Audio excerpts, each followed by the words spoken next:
Entre 2007 y 2009, Tokio fue sacudido por varias muertes sospechosas. Siempre hombres, siempre en circunstancias extrañas. Lo que parecían simples accidentes escondían un hilo invisible.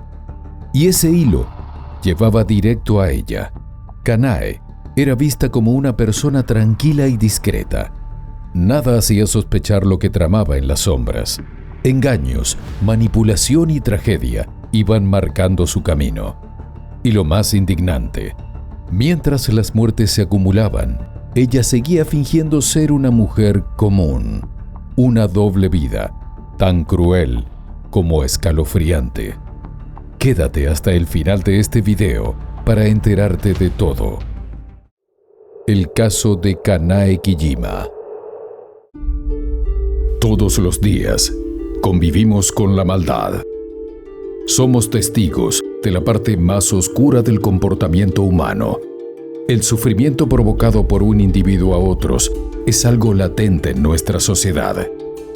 En Investigadores Criminales, nos adentraremos en el lado oscuro de la humanidad. Traeremos a la pantalla los más diversos crímenes y trataremos de entrar en la mente de esos seres que cometen los más terribles actos. Yo soy Alejandro y el día de hoy te traigo otro caso más. Kanae Kijima nació el 27 de noviembre de 1974 en un pequeño pueblo en la isla más al norte de Japón, y fue la mayor de 4 hermanos de una familia relativamente acomodada y respetada. Como el padre era funcionario público y la madre profesora de piano, Kanae fue criada con esmero en un entorno donde se valoraba enormemente la educación y la disciplina estricta.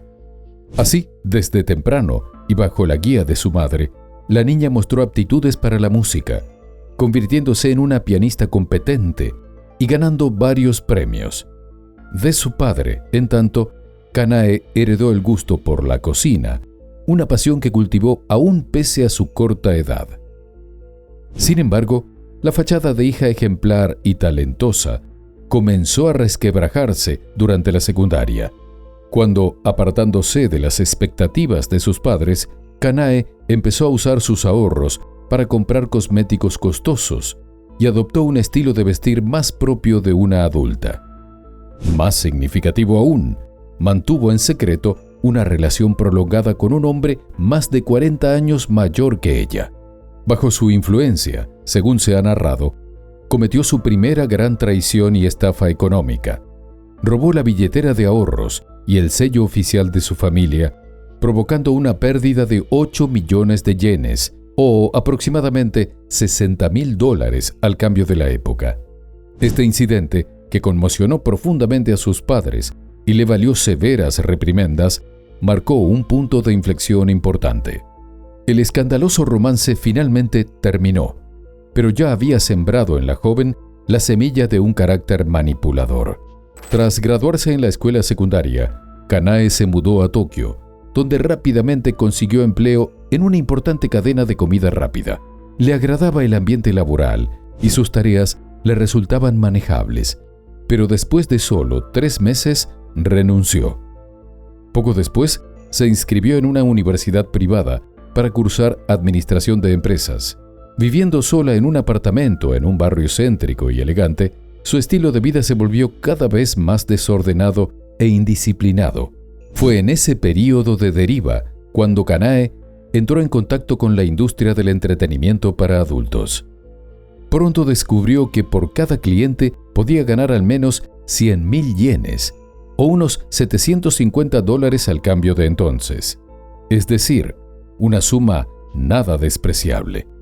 Esta independencia económica, lograda no tanto por un atractivo convencional, sino por lo que ella percibía como una personalidad gentil y atenta, fue una revelación. Sumergida en este mundo de dinero fácil, Kanae descuidó sus estudios y en su tercer año fue expulsada de la universidad por no pagar las cuotas. Sin desanimarse, ella siguió manteniéndose gracias a la industria para adultos. Se mudó a un apartamento en un vecindario menos costoso y, por un tiempo, su vida alcanzó cierta estabilidad precaria. incluso acogiendo a su hermana menor, que también se había mudado a la capital. Mientras tanto, para no desentonar con sus vecinos, cultivó hacia el exterior la mentira de que era profesora de piano. Pero, a pesar de los ingresos elevados, sus extravagantes gastos pronto la llevaron a tener problemas financieros, acumulando deudas de alquiler y teniendo dificultades para mantener siquiera un nivel de vida básico, lo que generó creciente descontento en su casero. En ese escenario, la vida de Kanae dio un giro decisivo cuando conoció a Sadao Fukuyama, unas 3 décadas mayor que ella, que por entonces tenía 25 años. Sadao era un empresario que había acumulado considerables ahorros tras años de trabajo, y a diferencia de otros clientes que solo buscaban encuentros fugaces, ansiaba compañía genuina, apoyo emocional y afecto. Ese vacío lo llenó con destreza la joven y aparentemente dulce Kanae. Ella no mostraba incomodidad por su avanzada edad.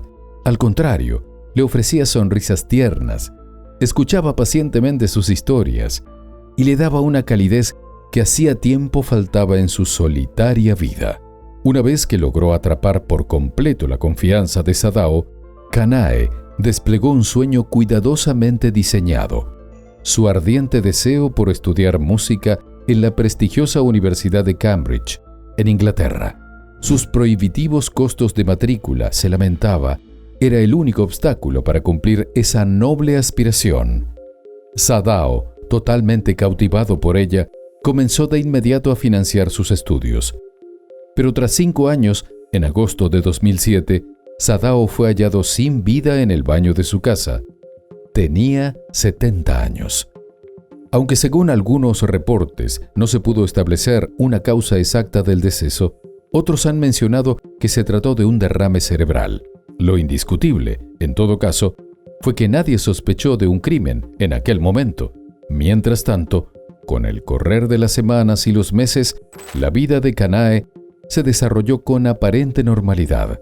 Para sus vecinos, era una joven tímida y reservada, indiferente a la moda y que casi nunca se maquillaba. Alguien sencilla y discreta. Ese perfil contrastaba enormemente con el entorno en el que terminaría encontrando una de sus mayores pasiones, un curso de gastronomía francesa. El aire en la exclusiva clase de cocina, situada en pleno corazón del Tokio moderno, vibraba con la tranquila seguridad de sus estudiantes, mujeres sofisticadas, cuya elegancia resaltaba aún más por sus ropas de diseñador y su maquillaje impecable. En medio de esa escena de efemeridad pulida, Kanae destacaba no por su glamour, sino por la ausencia total del mismo. Baja de estatura, algo rellenita, vestida con un simple conjunto deportivo, parecía haber llegado de otro mundo. Sin embargo, subestimarla como alguien fuera de lugar sería un grave error. Aquella mujer poseía un magnetismo casi sobrenatural, un encanto inexplicable que atraía a las personas como un imán. El 30 de enero de 2009, Takao Tereda, un empleado de oficina de 53 años, fue hallado sin vida en su domicilio. La autopsia reveló que la causa del deceso fue una intoxicación con monóxido de carbono. Meses después, el 15 de mayo, Kenzo Ando, de 80 años, pereció en un incendio que redujo su casa a cenizas. Su padre había sido un pintor reconocido y, tras la tragedia, se descubrió que varias de sus obras habían sido robadas para ser revendidas a alto precio. En la escena también se encontraron varios carbones encendidos colocados cerca del cuerpo, lo que apuntaba nuevamente a una intoxicación por monóxido de carbono como la verdadera causa del fallecimiento. La policía notó un patrón en ambos casos. Las escenas estaban montadas para simular que los hombres habían decidido acabar con sus vidas. Pero, ¿quién podría querer eliminarlos y por qué? Y luego, ¿qué conexión había entre ellos? Aunque en aquel momento el enigma no parecía tener respuesta, estas no tardarían en llegar. 3 meses más tarde, en la mañana del jueves 6 de agosto de 2009, en un estacionamiento al aire libre al norte del área metropolitana de la capital, un conductor que buscaba un lugar notó un auto estacionado en una esquina. Como algo en él le resultó extraño, Se acercó. El vehículo estaba cerrado con llave y tras llamar y golpear varias veces la ventana, al no obtener respuesta, una sensación inquietante impulsó al conductor a comunicarse de inmediato con la policía. Cuando los agentes llegaron y forzaron la entrada al auto, encontraron el cuerpo sin vida de un hombre. Dentro del vehículo, además, había una estufa y restos de carbón quemado. El sujeto fue identificado más tarde como Yoshiyuki Oide, un oficinista de 41 años. Según sus colegas y vecinos, era el soltero típico. Llevaba una vida recluida, pasaba la mayor parte del tiempo solo y mantenía pocas conexiones sociales. Quizás por lo mismo, resultaba desconcertante que hubiese sido hallado a más de 20 kilómetros de su hogar. La primera evaluación policial apuntó a que Yoshiyuki se había quitado la vida. Sin embargo, el posterior informe forense pintó un cuadro más complejo y perturbador, porque aunque la causa oficial del deceso se confirmó como intoxicación por monóxido de carbono, como una hora aproximada de fallecimiento entre las 7 y las 10:30 horas de la noche anterior, en su organismo se encontraron rastros de somníferos. Ese detalle fue la primera indicación concreta de que quizá no había sido un simple acto de autodestrucción. La policía inició una investigación y a medida que profundizaban, una serie de inconsistencias inquietantes fueron surgiendo. En primer lugar, las llaves del vehículo habían desaparecido inexplicablemente.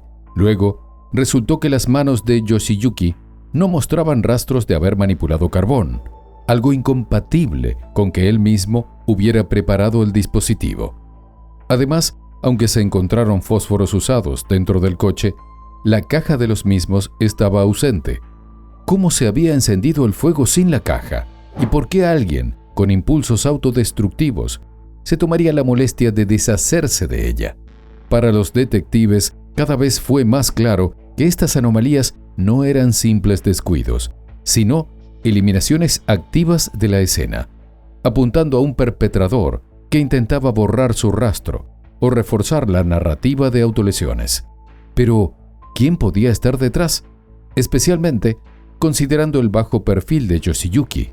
Abocadas a resolver el rompecabezas, las autoridades se dieron la tarea de sumergirse a fondo en la vida del hombre. Pronto descubrieron que bajo ese exterior tranquilo había un considerable talento y pasión. Yoshiyuki era un renombrado maquetista, especializado en modelos detallados de tanques. Había ganado numerosos premios por su destreza y su trabajo había sido publicado en revistas de modelismo. Incluso mantenía un sitio web personal donde mostraba sus creaciones y ocasionalmente compartía retazos de su vida privada. Y fue precisamente de sus propias actividades en línea que surgió una pieza crucial de evidencia. Una entrada en el sitio web de Yoshiyuki, publicada apenas el día anterior al hallazgo del cuerpo, ofrecía una ventana conmovedora a sus esperanzas y planes, echando por tierra sino la posibilidad de que estuviera desencantado de la vida. Allí expresaba que planeaba casarse y que en esa misma jornada conocería a la familia de su pareja, con quien, además, se hallaba en la búsqueda de una vivienda. Incluso relataba que esa noche iniciaría un viaje de 3 días con ella, como anticipo de su boda. El día en que falleció había sido entonces el segundo día de esa supuesta escapada. Sin embargo, sorprendentemente, en su auto no se encontró ningún objeto relacionado con un viaje, ni equipaje, ni cambios de ropa, nada que indicaría una estancia fuera de la casa. Esta omisión evidente solo reforzaba las sospechas de un crimen. La atención de los detectives, por supuesto, se dirigió hacia la prometida, cuyo nombre Yoshiyuki había omitido en la publicación. Como resultado, se puso en marcha una intensa investigación para identificar a la misteriosa mujer. Pronto surgió un nombre desde las sombras: Kanae, de 34 años en ese momento. A partir de entonces, la red comenzó a cerrarse en torno a aquella aparentemente inofensiva mujer. Los detalles de su relación salieron a la luz. Se habían conocido en un sitio de citas, y en menos de un mes de romance vertiginoso, él le había propuesto matrimonio. Ella, entretanto, había representado su papel a la perfección. mostrándose atenta, gentil y absolutamente cautivadora, en especial gracias a sus habilidades culinarias. Cuando fue interrogada sobre el caso, Kanae mantuvo una calma inquietante. Alegó que, durante el tiempo que pasaron juntos, se había dado cuenta de que eran incompatibles, y aunque no negó el viaje planeado, afirmó que durante el trayecto cambió de opinión, resolviendo terminar con Yoshiyuki en el auto. A continuación, de acuerdo con su relato, tomó su equipaje y se marchó. Por último, dijo que no se había enterado del fallecimiento. Para los detectives, no obstante, su historia era un intento claro de no solo distanciarse de toda culpabilidad, sino de ofrecer una explicación lógica a la supuesta angustia que habría llevado a Yoshiyuki a tomar tan drástica decisión. Pero sin pruebas sólidas que la señalaran directamente, Kanae siguió en libertad. Entretanto, la investigación continuó su curso y pronto dio un giro inquietante cuando la policía descubrió que apenas un mes después de fallecer Yoshiyuki, la mujer ya se había mudado con otro hombre. Su nombre era Fuji, de 46 años, y vivía en otra ciudad.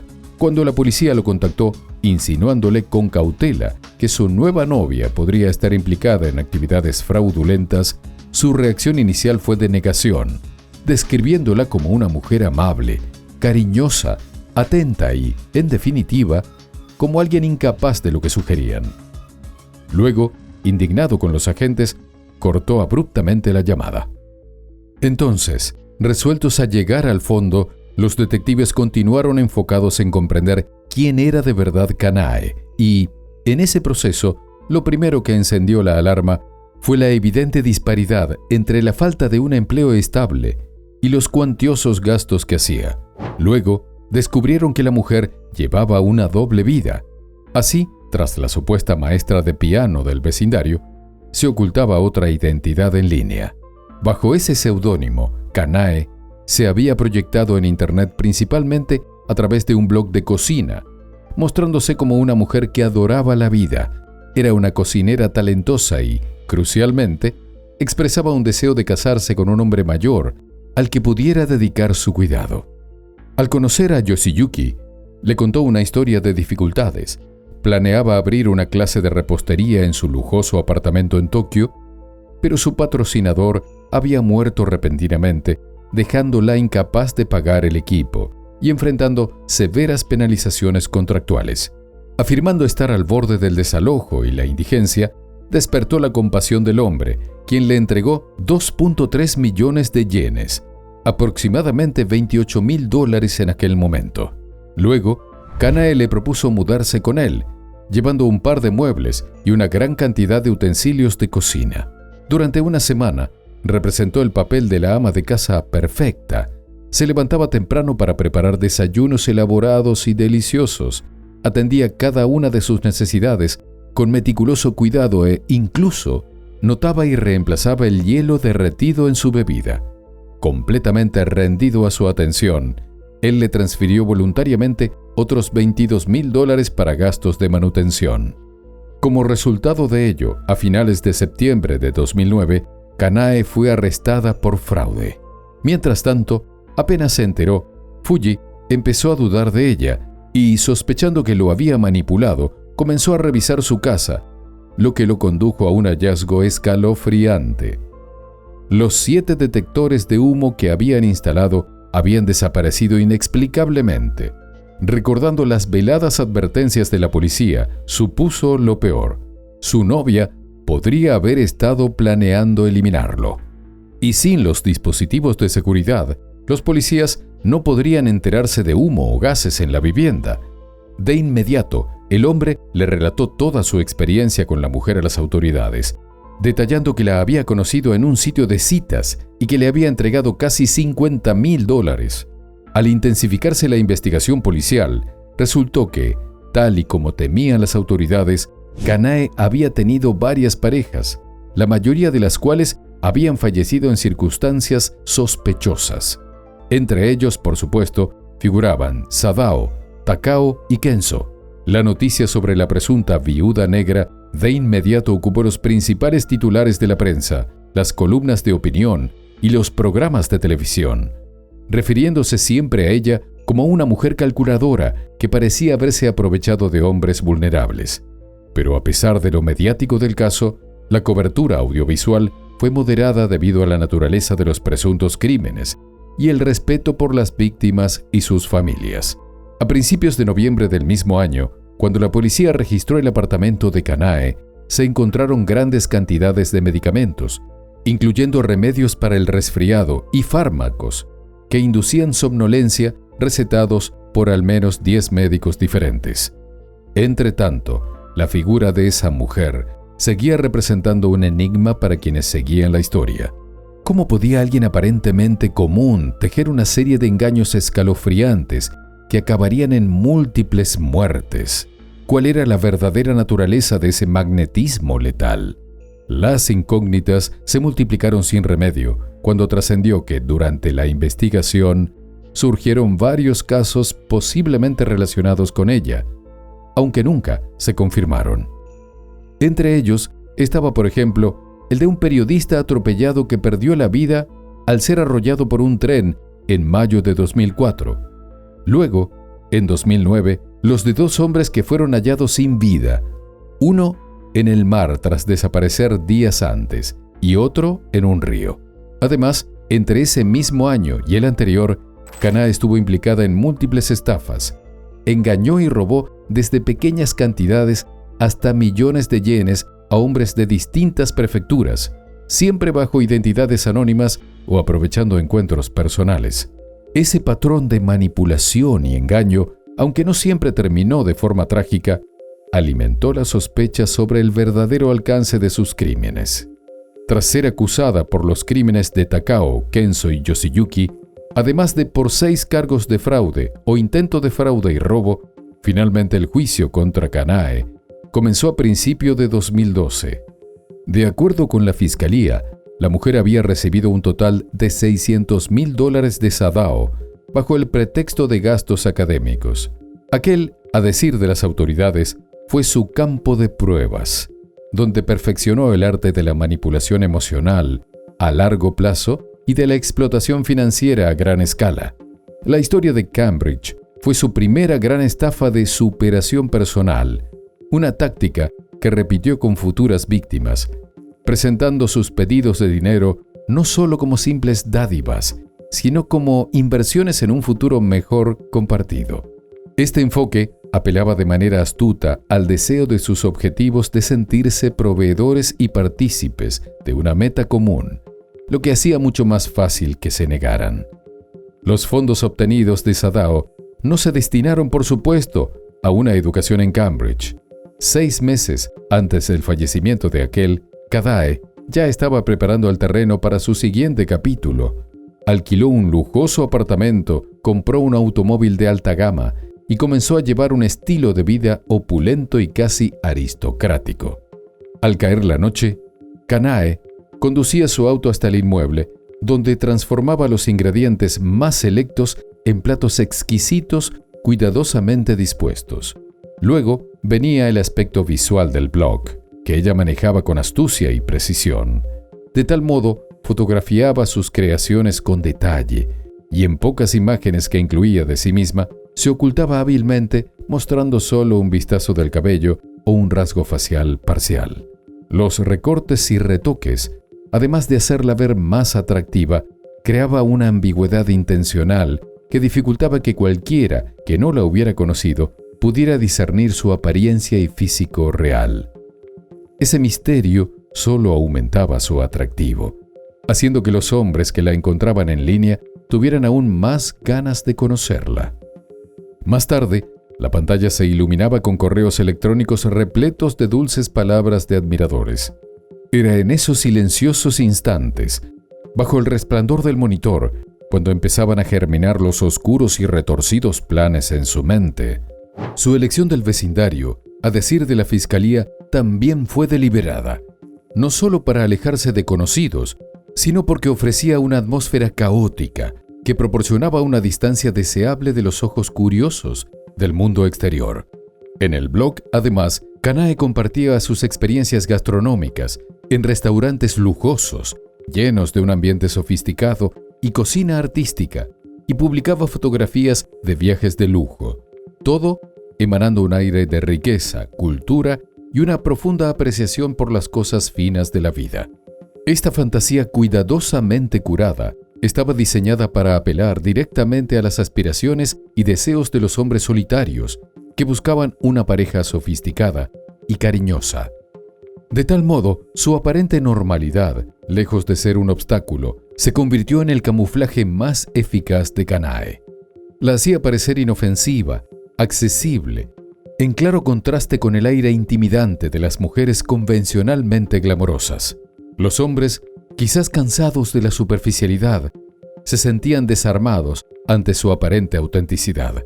Ese manto de invisibilidad le permitió moverse con facilidad en distintos entornos sociales y acercarse a sus víctimas con una soltura que una mujer más llamativa jamás habría logrado, creando una poderosa ilusión: la diosa doméstica al alcance de la mano. El dinero extorsivo a sus víctimas, a su vez, le permitía costearse los más diversos hobbies, desde cursos de cerámica, pasando por arreglos florales, hasta poesía y fotografía.